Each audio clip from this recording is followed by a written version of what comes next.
Welcome to the Storypowers Podcast, the show about the power of stories, the people who tell them, and why you should be doing it too. I'm your host, keynote speaker and storytelling coach, Francisco Mahfuz. My guest today is Matt Zaun.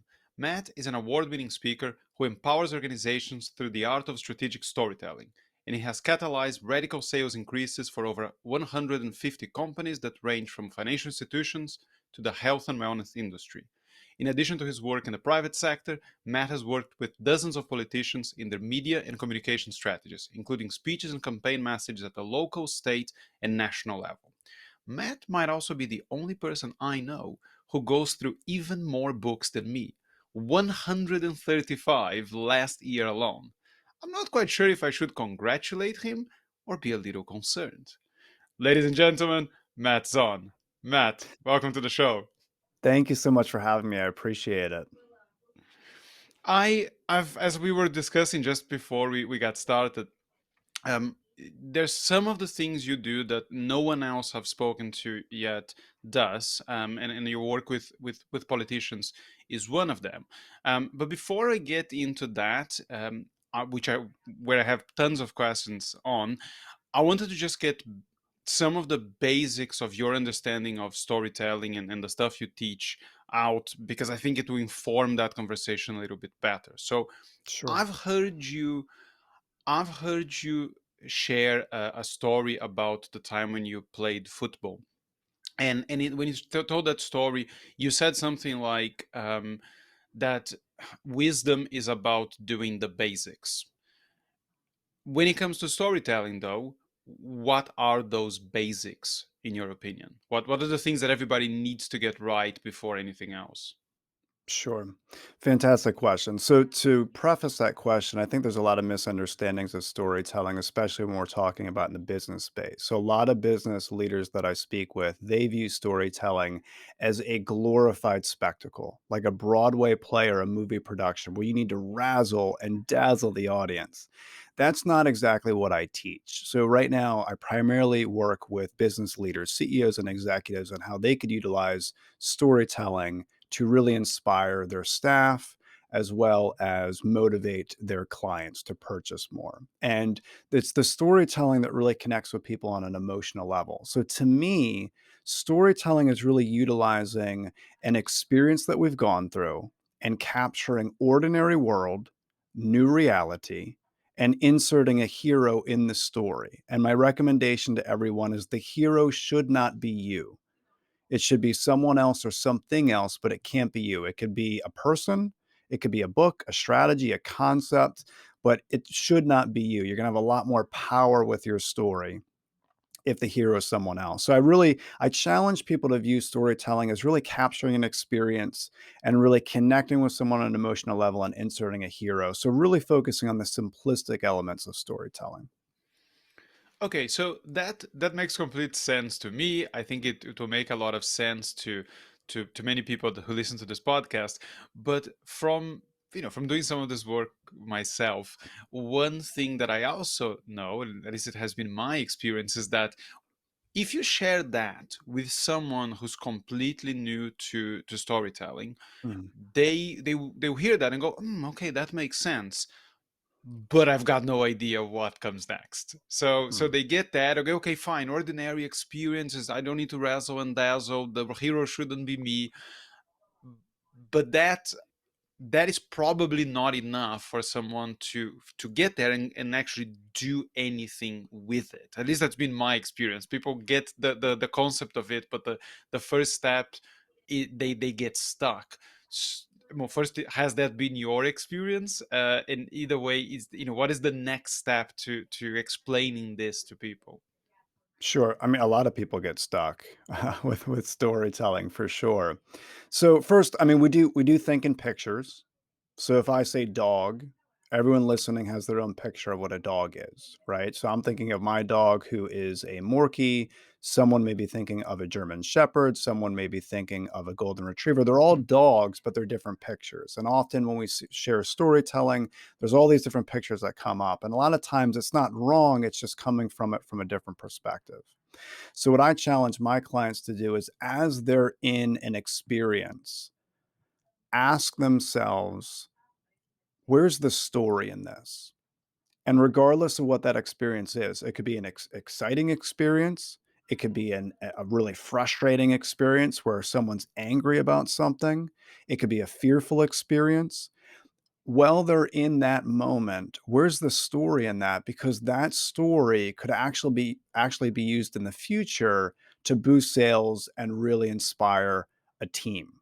Especially those angry stories and especially those stories that have a lot of fear, because a lot of times people have that as a main gut reaction. I think the worst thing that could happen to a business leader is they're going through a very frustrating situation and they're not capturing that story and documenting it, because 7 months after that experience takes place, they may be on the phone with a very, very important prospect that they really want to be a client, and they could share that story to close the sale, but because they haven't captured that experience, they don't have that recall with it.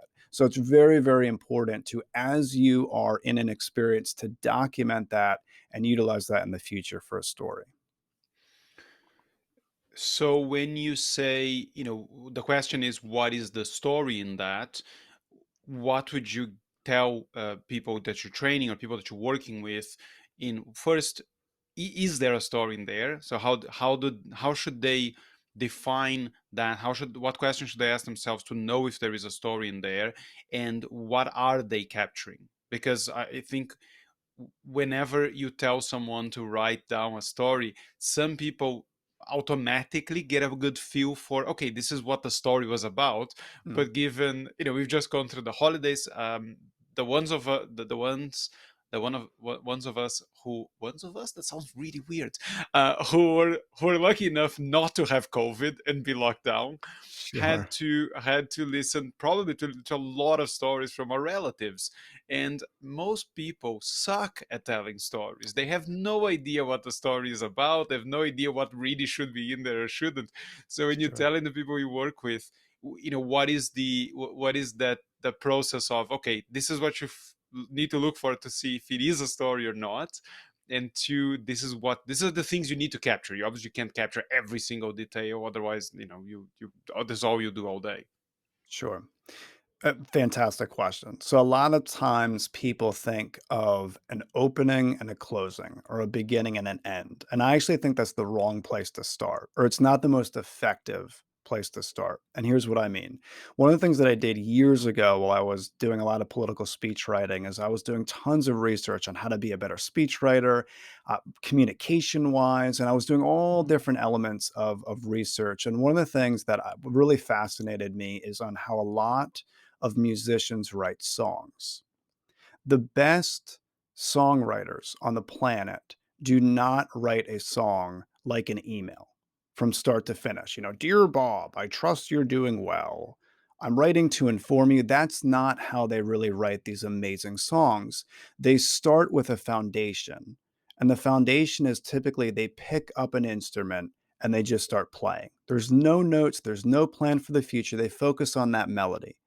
If the melody sounds good, they will add words to that melody and they'll build it out like a puzzle. So I mentioned that in response to your question because often when people are in an experience, it's tough to capture the beginning and ending of that experience. That's not the foundation of a story. What I teach my clients is the foundation, not a melody like in a musician perspective, but the foundation of our story should be the emotion. The emotion is the foundation. And it's capturing that emotion. And once you have the emotion, then you start building out the story, because all of our team members that we have, so anyone listening that is a CEO, or they're an executive of a company, you have leaders that you're trying to persuade and motivate.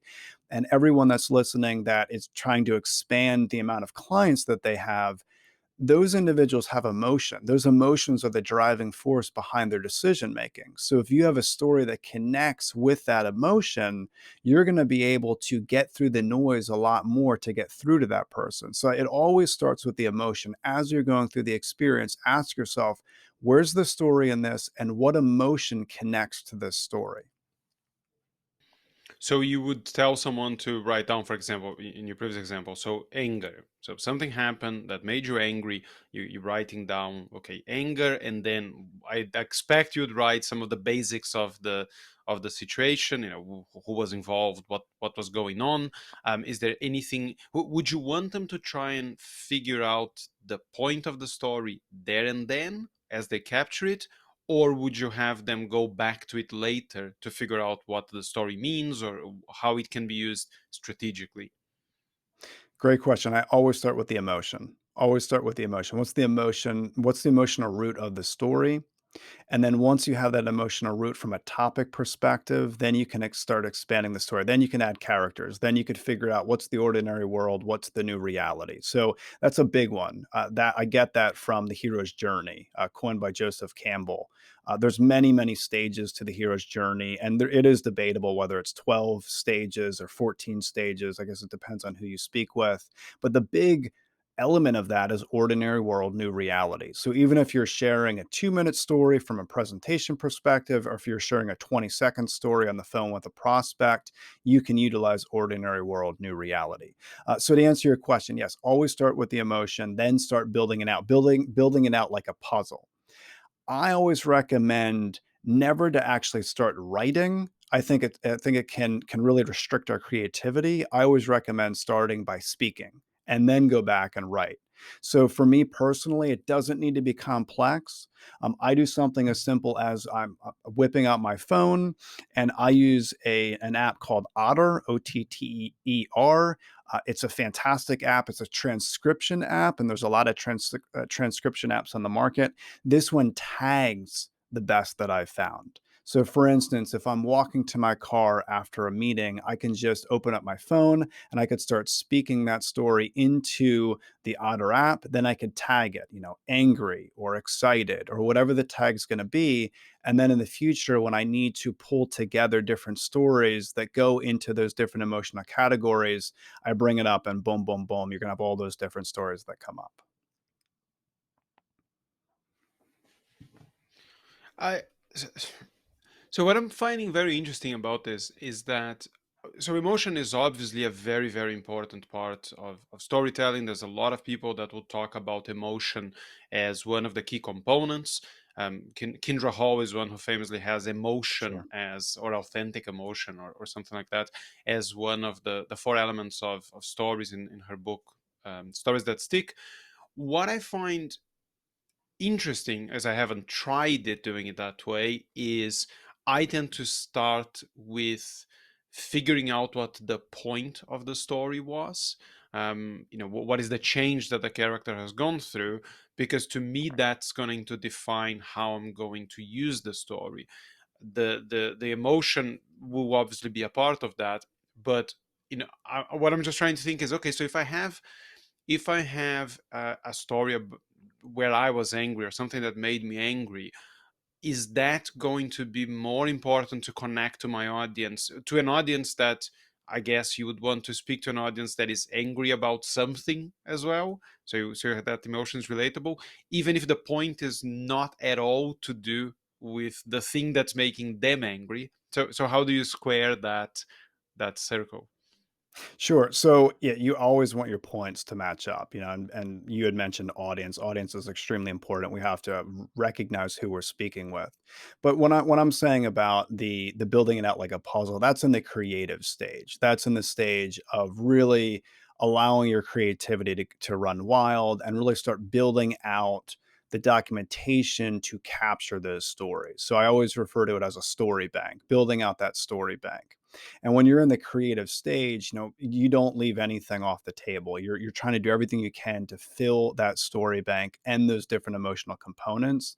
Once those are filled, then you can go back and you could really try to evaluate, okay, what's the opening of this? What how can I close this? What's the point? Where are the heroes? Where are the characters? And to really go back and then fine tune the story. So no, you're absolutely right. The audience is absolutely paramount to what message you're going to convey, especially in the political world. I work with a lot of politicians, and there's a lot of angry audiences. They tend to cater to the political environment, and you want to make sure that you are really sharing a point that resonates with that audience for sure. So I really appreciate you mentioning that. You just talked about the story bank, and this is a concept I think most people that work with storytelling have. I mean, we might not call it a story bank, but you need to have something that serves as a story bank. To anyone who doesn't know, that is essentially your bank of stories, your collection of stories that Sure. you're going to use, bring out when you need them. Now, I was looking through the outline, or at least some of the major points you cover in your business workshop, and Storybank was very prominent there. Now, I don't know if I got the wrong idea from that outline, but the impression I got was your initial focus was in the finding of the stories and not necessarily on the fine crafting of them. And is that correct? Is that a fair summary of at least the initial focus of that workshop? Yeah, so I think there's a lot of just hesitancy with storytelling, and there's a lot of confusion and also a lot of anxiety. And when I go and I present to different companies and I'm speaking to business leaders, my goal is that when they leave those four walls, they can immediately inject the principles that we talk about into their day to day life. Some of the best compliments that I've ever received is, hey, like I started it immediately. And that's awesome because you can do really high level communication strategy. And a lot of times it's going to go over people's heads. It's not going to be applicable in their day to day life. So, my big focus is to stress the importance of storytelling, go through the creative process of storytelling, and then really zone in and focus on that story bank. How do you capture experience that happened in the past that you can utilize in your story bank for future growth, inspiring teams, inspiring clients? How do you understand how to capture a story in the present moment and how to create a company culture of storytelling? It's huge creating a company culture of storytelling. One of the biggest problems we're facing now in the United States is a staff shortage, right? And a lot of CEOs will tell you the number one thought on their mind is how to win the talent war. The best way to win the talent war is create a company culture of storytelling, identify how powerful that mission of that organization is, and a lot more people are going to buy into that mission. But that all comes back to really the foundational principles of storytelling and really how do you build out the story bank and really focus on it in your day-to-day life. The reason I asked that question is because I've found that with a lot of people, the biggest obstacle is this idea that either that they don't have stories or that they're just incapable of finding the right story for the right moment. And I'm starting to lean more towards this approach of breaking that, bulldozing through that by having people find 10 stories or 20 stories with some simple exercises and then say, see, you've got a ton of stories. Now we can tweak that to find more specific stories, but we have them. Let's try and get business points out of them.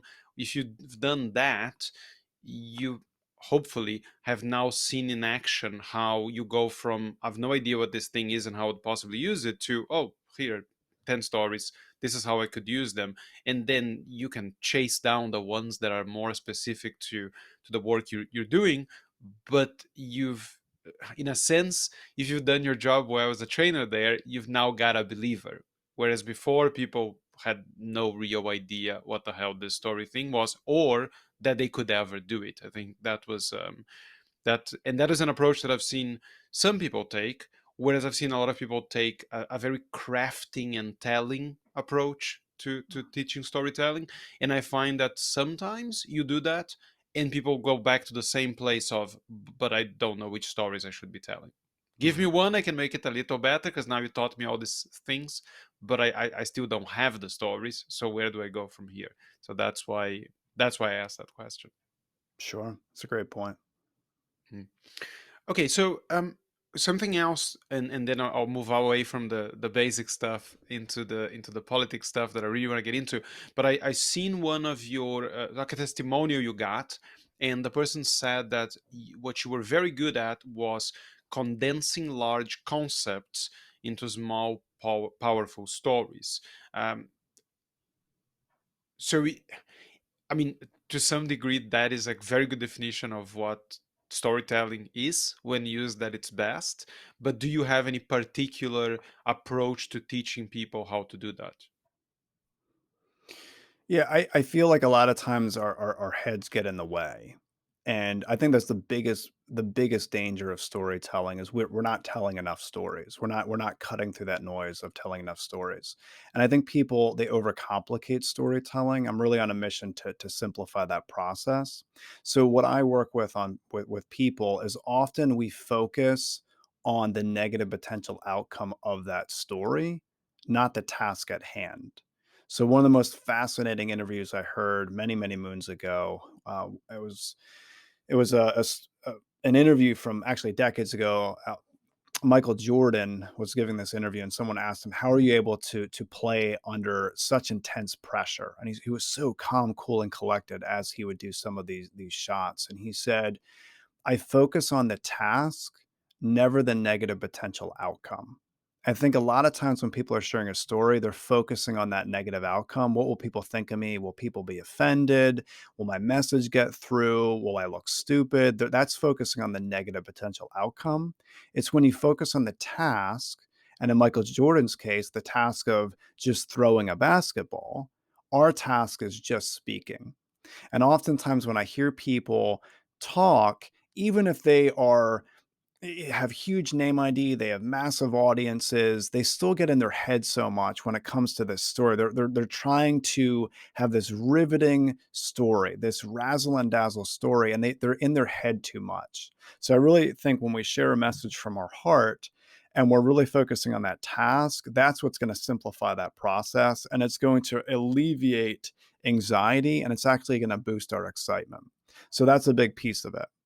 Another piece is I do think that our best stories are trapped in our subconscious minds. We don't have instant recall with experiences. And one of the ways to get them out, back to your point, Francisco, is to just start focusing on different points and just start rattling off all these different stories. And then you can go back and you can do all the different that you had mentioned, crafting a certain story. There is different structures that you can put into place, but it's really focusing on the task and not that negative potential outcome.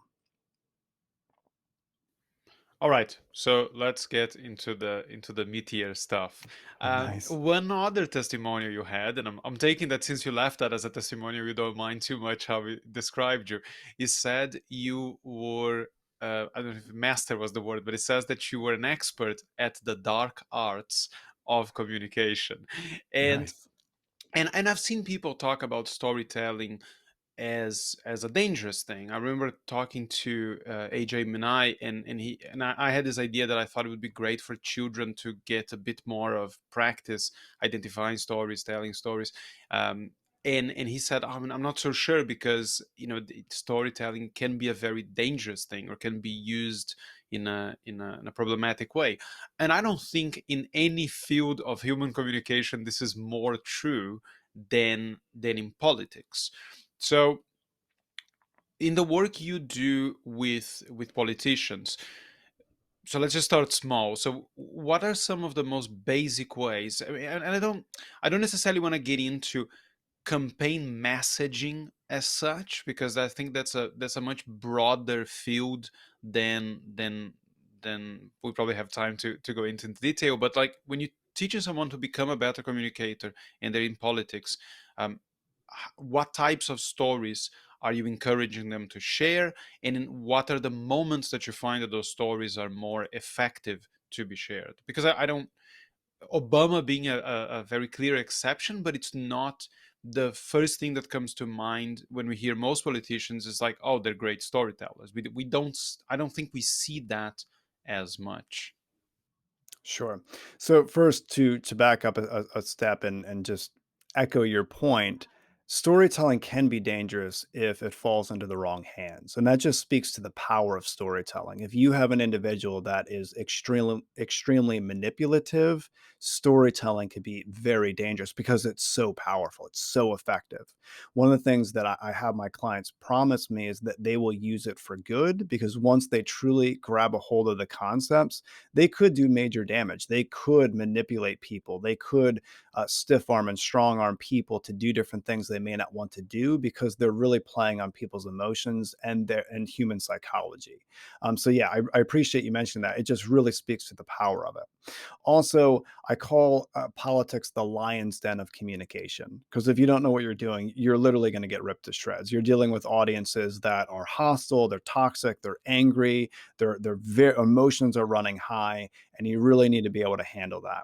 So one of the things that I do is I'm very rough when it comes to my political clients, because the political climate is not going to be easy on them, especially when I do debate prep, and that is my specialty, is debate prep. So what I'll do is I will pull every single question under the sun that will come in the days ahead. So I understand what culturally is happening right now, what's on the forefront of people's minds, what are reporters asking of politicians, what are people asking of their representation, and then I will document all those different questions. And then it all goes back to the story bank. We pull out different emotions and we link the emotions to the different questions. So this came about when I was first starting out several years ago, and I was tasked with coaching multiple politicians on how to shine for the camera. So think, press conferences, town halls, debate prep, stuff like that. And I pulled every single question that would come up, and I realized that there were 600 potential questions. So to get someone to study and come up with a masterful response for 600 questions in a matter of days, it's not going to happen. So then you start studying patterns in the questions. And one of the things that continued to come up was that emotional piece. And then you identify what are the emotions that are really the root of those questions, and really capturing a story that speaks to that emotion. So when it comes up and someone's, charged up and they're asking that emotion, they may be saying words, but our initial response shouldn't be, I hear words. What kind of words can I say to these words? The initial response should be, I hear what's being asked. What is the emotional root attached to that question? And do I have a story that I could share in my story bank that really connects with that emotion? And that's what I work with politicians on a lot, especially if they're going to go into these very hostile speaking environments. We will spend a great deal of time making sure that they understand their story bank inside and out. Debate is an interesting one because one of the most common limitations of a debate is that you have very little time to answer any questions. I forget what exactly the typical time is, but it's 2 minutes usually, somewhere 2-3 minutes, isn't it? At least in It the it it it presidential it it debates that I depends on see. the bait. Yeah, it really Mm. depends on the bait. Sometimes it's 30 seconds, sometimes it's a minute, sometimes it is 2 minutes. Okay, so in that type of environment where you can just ramble on, how much would you say that using an actual story, not okay, fine, this is someone is angry, this is my answer for someone who's angry, but an actual story with characters at the beginning, middle, and end, and a point and all of that. Um, how much can you do that in a debate? Because we tend to see that. I'm remembering now, Kamala Harris had a story about being on a bus in one of her last debates, and that story got a lot of airtime. But I think she had, and I think she was trying that a fair bit. I think she tried another two or three during it, but how much can someone really do that, and how small can do those stories need to be for them to be able to pull that off in very limited time? Great question and point. So the debate you're referring to was by far her strongest debate, because she used story, which is actually interesting. The firm that really prepped her for that is a firm that's down the street from my sister, which I just found really, really interesting. So yeah, it's absolutely critical. I recommend storytelling all the time, and here's why. If you're in a debate setting, and really any setting, if you're presenting to a team of people, so if you're a CEO and you're presenting to your staff, if you are in a sales meeting and you're presenting to a bunch of prospects that you're really trying to turn into clients, you can figuratively bring someone up on stage with you through story and then vicariously speak through them. What that does is it shields you from debate. And I do this all the time. And I recommend that my clients do it as well.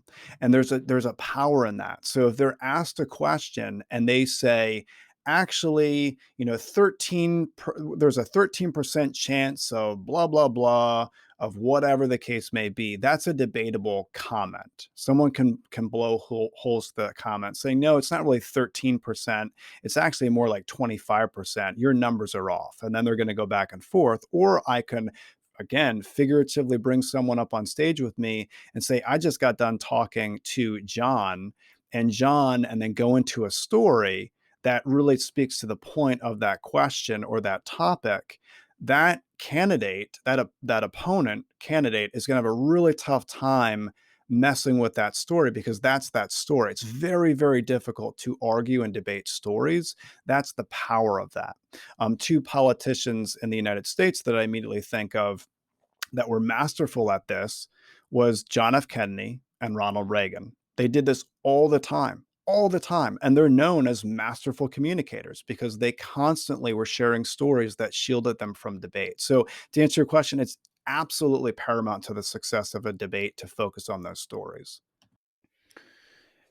So this idea of, someone is trying to give you data, which some people could argue is a more accurate representation of a problem or the world, and we are responding with an anecdote or a story, which is only true as far as that particular person goes. I think that's the type of thing that a lot of people could take an issue with. Um, because it can be misleading, right? Which makes me think about the difference in communication between people more identified with the left, or in the US, more, the Democrats, and the left and right get very confusing outside of, even in the US it gets confusing, to be honest.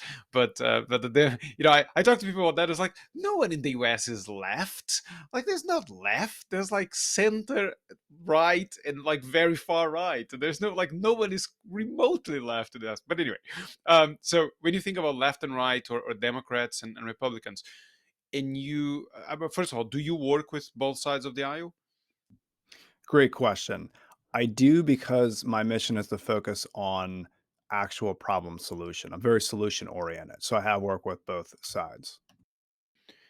Okay, so that being the case, do you notice differences between their natural communication styles, or how willing or not they are to try certain things, or what's their default mode? Because from the outside, and I've had people on the podcast that we talked about that a lot, particularly Randy Olson, and he was talking about how one could argue that the right or the Republicans are way better communicators. If you don't want to take it an ethical view of it, but essentially they're saying is they are much more comfortable with doing the things that work, and not necessarily the things that are quote unquote right when it comes to communication. So has that been your experience? Do you find that some are easier or more eager students than the others? I've worked with multiple politicians on both sides that are very eager. So maybe I just have eager clients. But it really goes back to that story. So we're talking right and left, and is it really based in reality? Is it embellished? And I bring it back to several years ago. I witnessed a horrific accident. I was driving down the road, and a massive SUV crashed into a car, and it was absolutely devastating. I was right behind the car. The car flipped. It almost hit my car. And I remember flying off the road. And I waited there until the police came. And what was interesting was what I shared with that police officer was radically different than the individual, the witness on the other side of that road. So there was someone on the other side watching this all unfold. What I saw is the person in front of me's head was down and she was texting. That's what I saw. That's not what the person on the other side of the road saw. The other person on the other side of the road saw the driver that this individual hit was being reckless and the car was going back and forth. I didn't see that. But the story that I shared was truthful, it was honest, and it was what happened based on what I saw. And likewise, so often when it comes in the political arena, what's being shared on both sides of the spectrum, they both might be right and they both might be true. They're just sharing different pieces of that angle based on the story to convince and persuade the audience that their story is correct. So oftentimes when we get into is it real, is it not real, it both could be real, and it depends on how it's spun and the story is crafted. But you bring up a really good point. But to answer your question about who's who's more willing, there's a lot of willing politicians that really want to focus on communication because they recognize the importance of it. Well, it's the whole game, isn't it? I mean, because let's be honest, it's not as if it, even if you were judging politicians that elected representatives by their achievements, it's not as if electors get a very clear record of these are all the projects that were proposed by this representative. This is what they voted on. This is what they had promised before, and this is what they managed to achieve. So this is their score as a politician. This is not how it works. I'm aware of initiatives where someone did something like that, and unfortunately it's never been picked up by the larger political world. Understandably so, the politicians would probably not be overly happy with that. It's all messaging. To getting elected is all messaging. Getting re-elected is probably way more messaging than it is, well, we've achieved these things, so now let's vote for me again because I did exactly what I said I would. So I think one of the things we've seen a lot in recent years, and this has started probably to get stronger around the Brexit time, is that some people perhaps were a bit looser with their use of truth and how they massage the narrative that they were trying to sell, and and that's proven to be incredibly successful. All of these big surprises we had in politics in the last few years, and that's Brexit, it's Trump, it's in my back home country Brazil, where a very far right guy got elected. It all came down to messaging and communication. So I think that it's difficult to argue that any politician would ever get anywhere or stay there, even if somehow they got there, if their communication wasn't at least very competent. Not to say the strongest thing in their arsenal, because I mean, lots of them are not the sharpest knife in the in the toolbox, or at least they're not when it comes to their political competence of getting things done.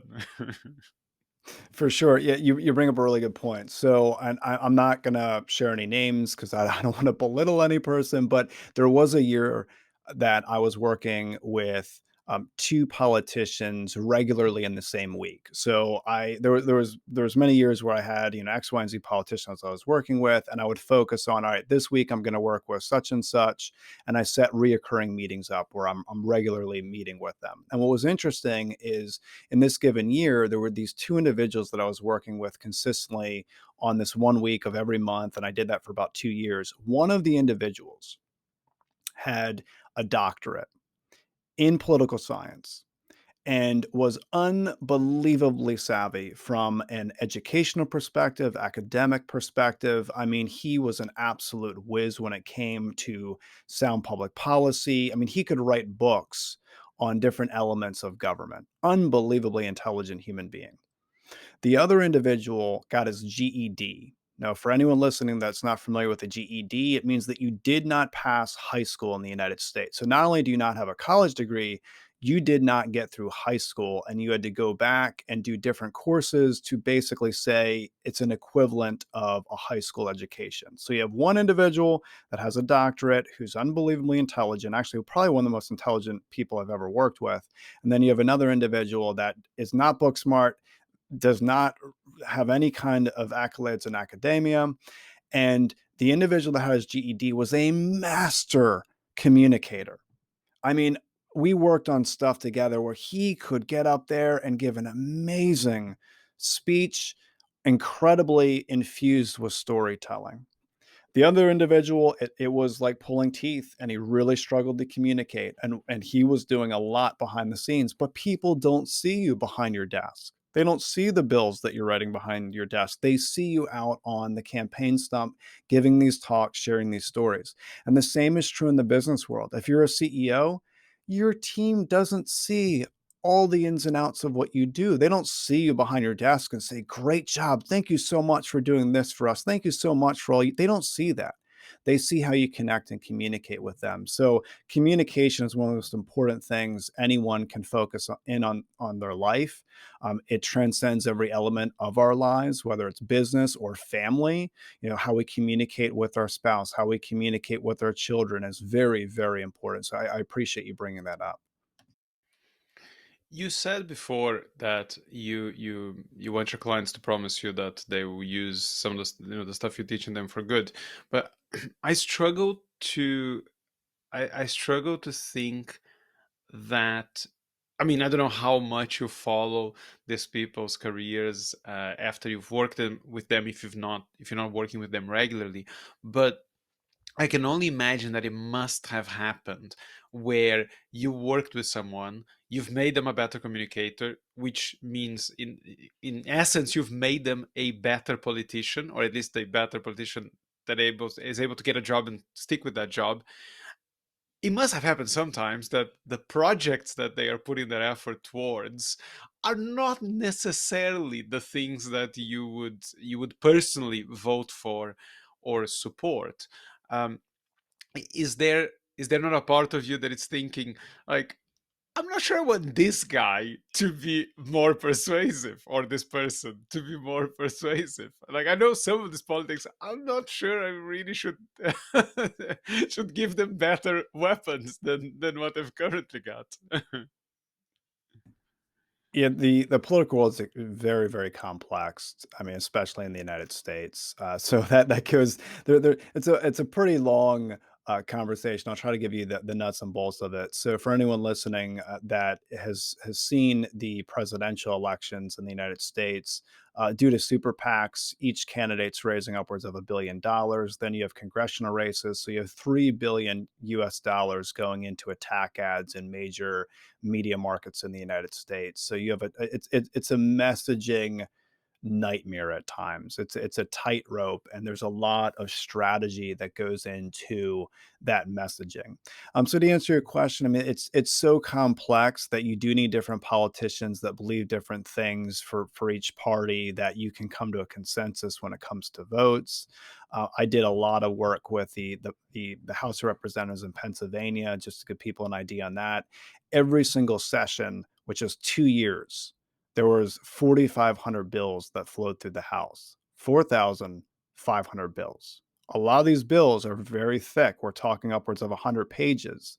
And 90% of those bills would die in committee, so they wouldn't actually get on the House floor for a vote. But just to give the people an understanding of just how complex it is, 4,500 bills in 2 years, that's a lot of legislation.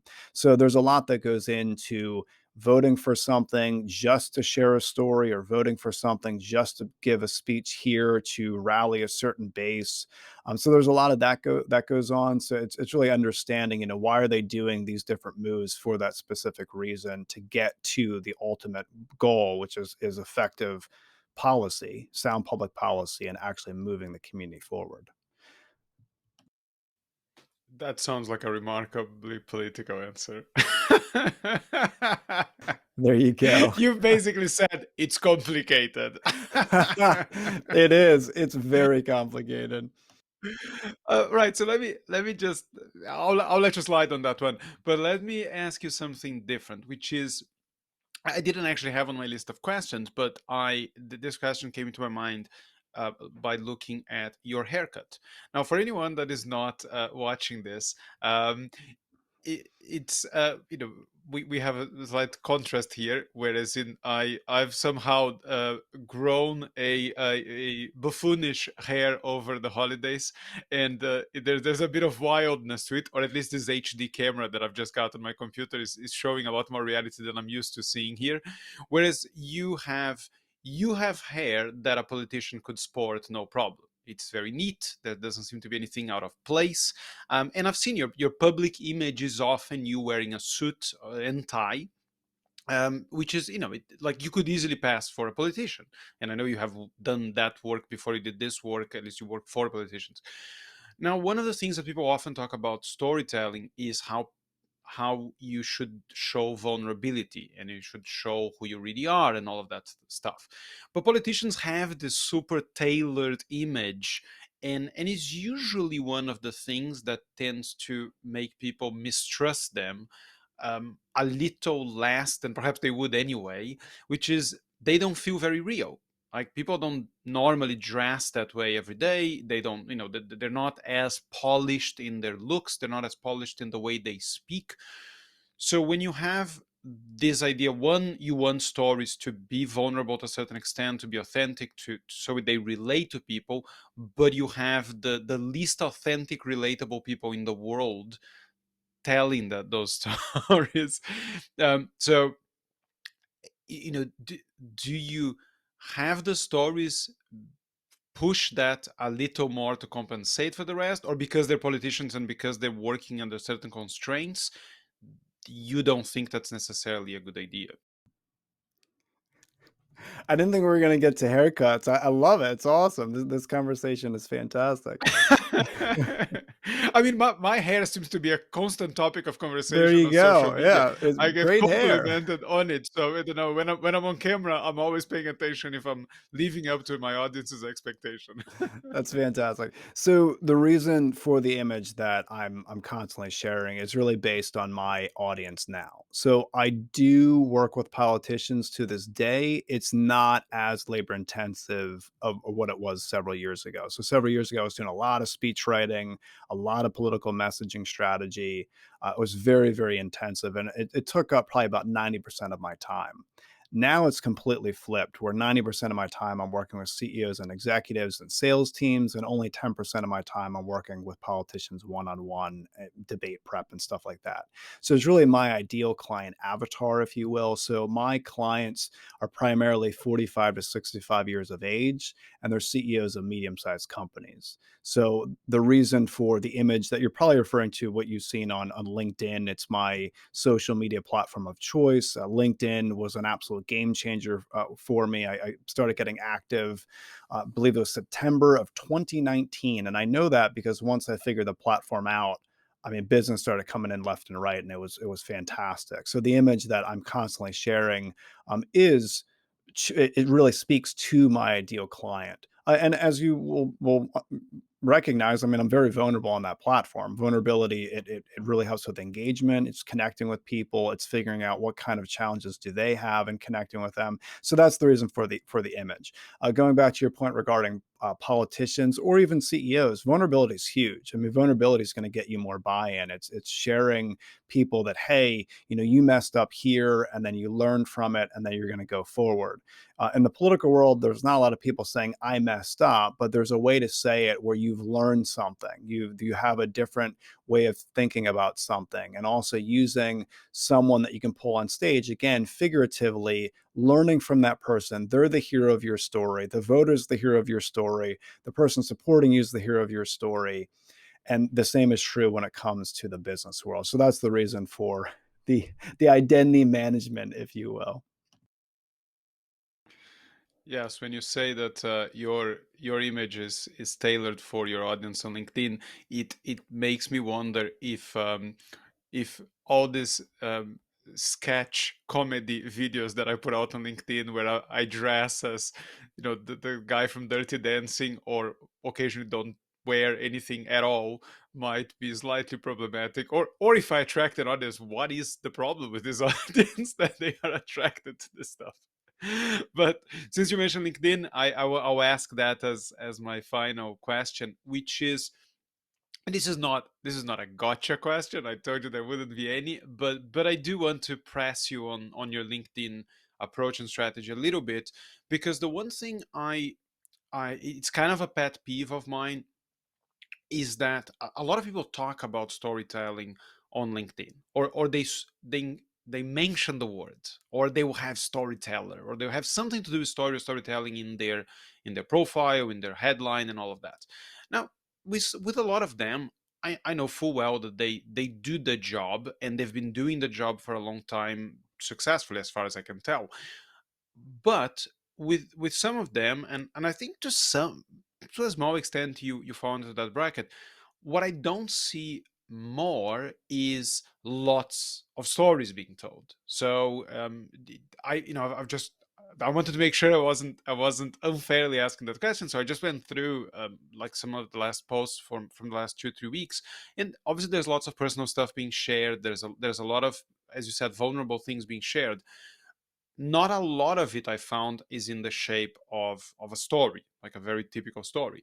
Now, is there a particular reason why you just chose not to do that on LinkedIn? Did you used to do it and found that on LinkedIn it didn't work as well for you, or it's not something, you're not as strategic about it on LinkedIn as you are with the communication you teaching your clients? Yeah, so I definitely mix up my LinkedIn strategy. So to give people an idea of just my, I guess, relationship, if you will, with LinkedIn. So last year I posted 847 times on LinkedIn. So this year I'm not even going to come close to that. I've revamped my strategy. So Um, so now I'm counting. So that, okay. So so about 3 posts a week, give or take. three posts a week. No, I mean about three posts a day. Yes, yeah, 847 ti so I I'm posting about 1 time a day right now, and it's a mix between video, between image, between story, between, so I'm all over the place when it comes to that, because the last thing you wanna do is have your audience think, "Oh, I've seen this before," or, "Oh, I've heard this before." So it's really good to mix up. The stories that I'm very vulnerable in with what I share get a lot of engagement. So the power of LinkedIn to me is getting people to your profile and then prompting them what to do once they land on your profile. So for anyone listening that actually invests ad dollars from a business perspective, exposure is huge. I mean, getting eyeballs on what you do is, people pay a lot for that. That's the reason why Super Bowl commercials are so stinking expensive. We have a Super Bowl coming up here in the United States. It's extremely expensive because a lot of people are viewing that. So the reason why I'm posting stories and I'm posting videos and I'm posting images, the whole point of it is, one, to offer value and build an audience, because a bigger audience equates to more business. And I can have, I can show you different elements of that, hey, if I post this amount of time, I'm going to get X amount of business. And I figured out that formula. But really, it's getting people back to my profile to start a discovery call with me, to bring me in for a workshop, to bring me in for consulting and coaching.